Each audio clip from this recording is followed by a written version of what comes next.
So imagine an entire island shutting down for 24 hours, no flights, no lights, no noise whatsoever.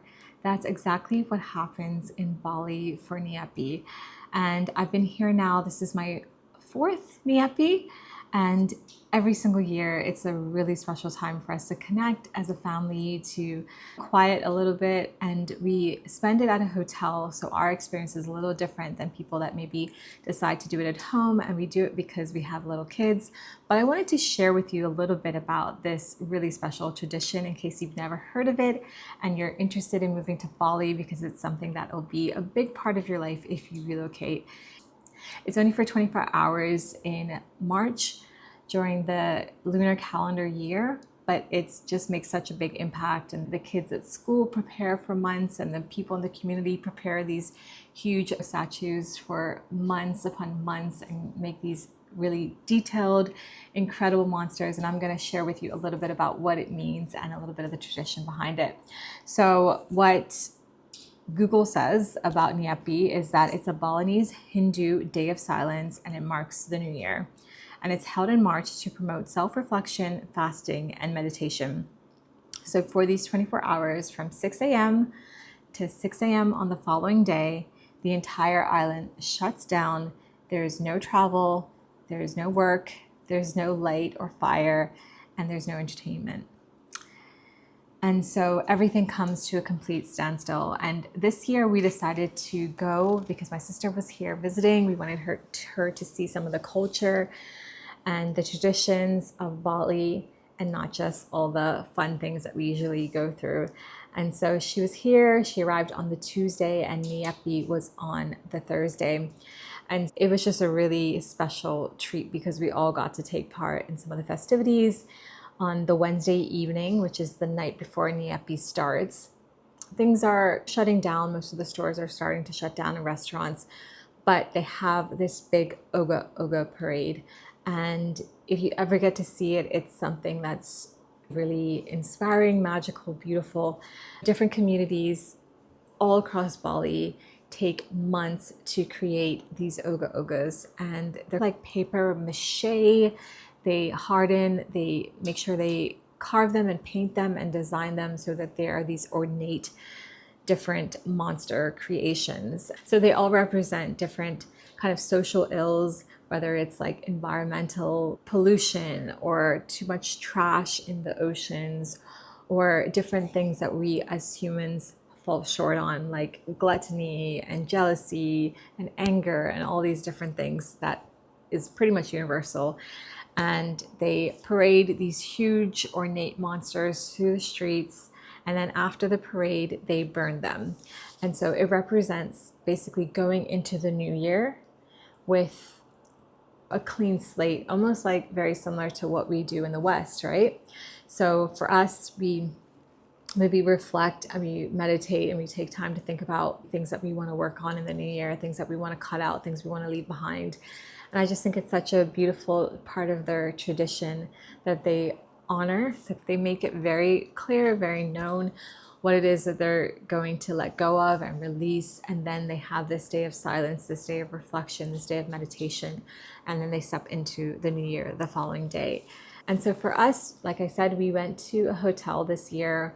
We stayed at the Mamaka, which is in Kuta, near to Beach Walk Mall. We got to see some of the Ogoh-Ogohs in that area, and it was just really a great afternoon, evening for us. And then after that, we were pretty much in our rooms and in the hotel. We're not allowed to go outside. It was really interesting because there's this vibrant kind of rooftop bar and restaurant and pool, and it was just covered in complete darkness that evening of the Thursday. They served food obviously to hotel guests, but you were not allowed to turn on the lights, and so you're basically eating in darkness, except they had these little candles that you could use. So it was just very interesting and very special to experience as a family, and to see a different tradition and a different culture. Like, we have our own events in Bermuda and we have our own cultural traditions, but to see and experience something that is so important to people in this side of the world was really special.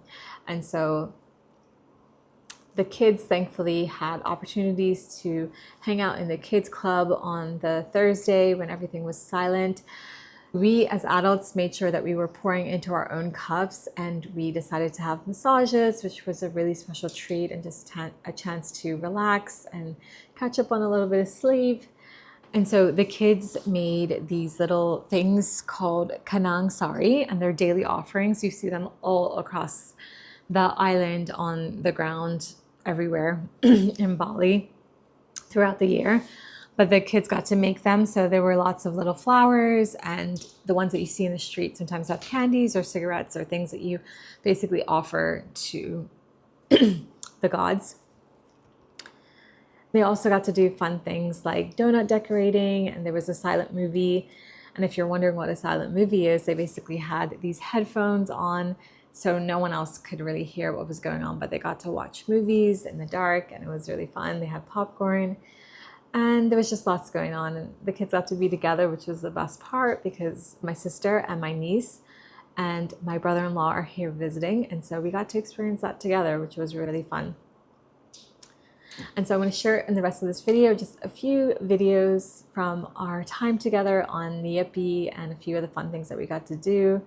And I hope that it'll give you some insight if you're ever thinking of moving to Bali or relocating to this part of the world, what some of the interesting cultural traditions will be like. And so we've actually got to celebrate this year 3 New Years. We were in Bermuda for January 1st, so that was our first New Year, and then we were here in Bali for Chinese New Year, which was in February 17th, and then now we have Nyepi, which is the Balinese New Year. And it's just, for me, a chance to just continue to reflect on the goals that I've set for this year and the things that I'm trying to achieve, and even just resting in my lack of achievement and not in a state of hustle, but more in a state of desiring to grow, but in a more slow and relaxed and paced manner.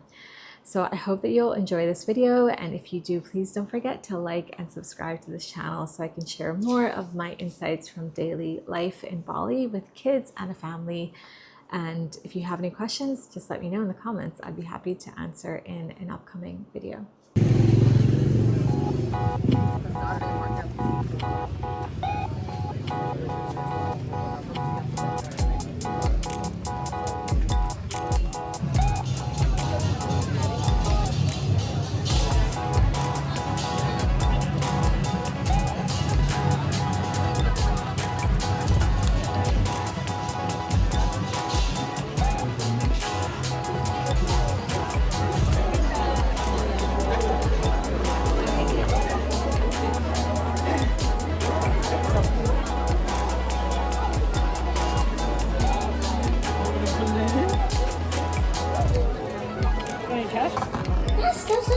Okay, the blue one now.